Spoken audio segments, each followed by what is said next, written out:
ఈనాడు ఒక నిర్ణయానికి వచ్చిండ్రు.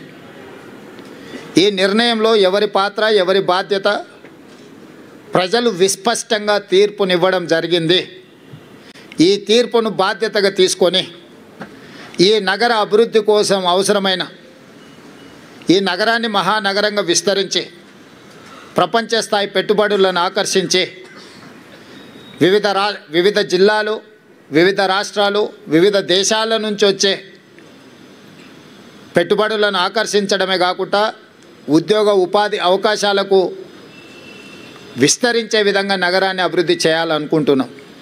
అందుకే రీజనల్ రింగ్ రోడ్ కావచ్చు, రేడియల్ రోడ్స్ కావచ్చు, మూసీ నది ప్రక్షాళన కావచ్చు, మెట్రో విస్తరణ కావచ్చు, గోదావరి కృష్ణా నదీ జలాలు ఈ మహానగరానికి తాగునీటి అవసరాలను తీర్చడానికి అవసరమైన ప్రణాళికలు కావచ్చు, హైదరాబాదు నగరాన్ని పట్టి పీడిస్తున్న ట్రాఫిక్ సమస్య కావచ్చు, ఎలివేటెడ్ కారిడార్లు కావచ్చు, ఫ్లైఓవర్ బ్రిడ్జులు కావచ్చు, అండర్ పాస్లు కావచ్చు, రైల్వే ఓవర్ బ్రిడ్జులు, రైల్వే అండర్ బ్రిడ్జులు కావచ్చు, గల్లీలలో ముఖ్యంగా చెత్త ఒక ప్రధాన సమస్యగా మారింది.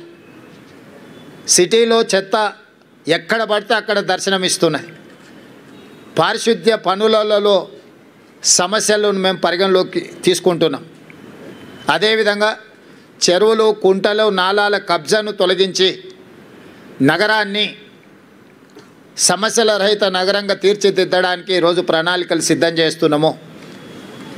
వీటన్నిటికీ సంబంధించి ప్రధాన ప్రతిపక్షము బీఆర్ఎస్ సోషల్ మీడియాను, విష ప్రచారాన్ని, తప్పుడు వార్తలను, పెయిడ్ ఆర్టికల్స్ని, ఫేక్ సర్వేలను వీటన్నిటి మీద ఆధారపడి ప్రభుత్వాన్ని అవహేళన చేయడము, అవమానించడము, అసహ్యకరమైన భాషలో దూషించడం లాంటి వార్తలను ప్రసారం చేసిండ్రు.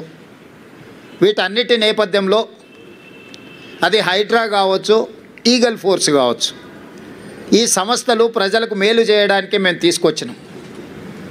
ఈ నగరం వేగంగా మత్తు, ముఖ్యంగా గంజాయి, డ్రగ్స్ విస్తరిస్తున్న సందర్భంలో వాటిని కఠినంగా అణచివేయడానికి ఈగల్ ఫోర్స్ను తీసుకొచ్చినాం.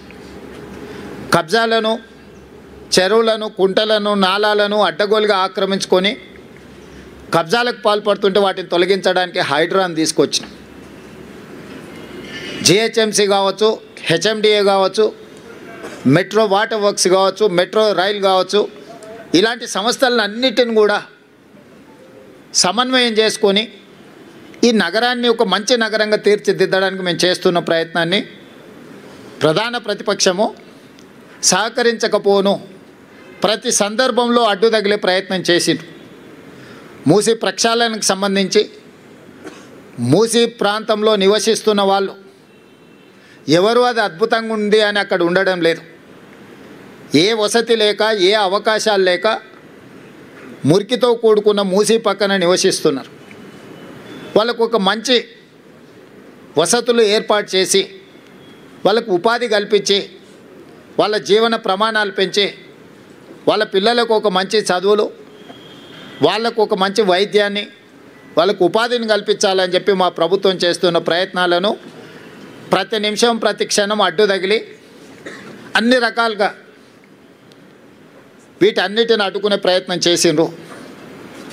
అదేవిధంగా కేంద్రం నుంచి తీసుకురావాల్సిన అనుమతులు కానీ ఇవ్వవలసిన నిధులను రాబట్టుకోవడానికి ముఖ్యంగా కిషన్ రెడ్డి గారు సహాయ నిరాకరణ చేస్తుండ్రు.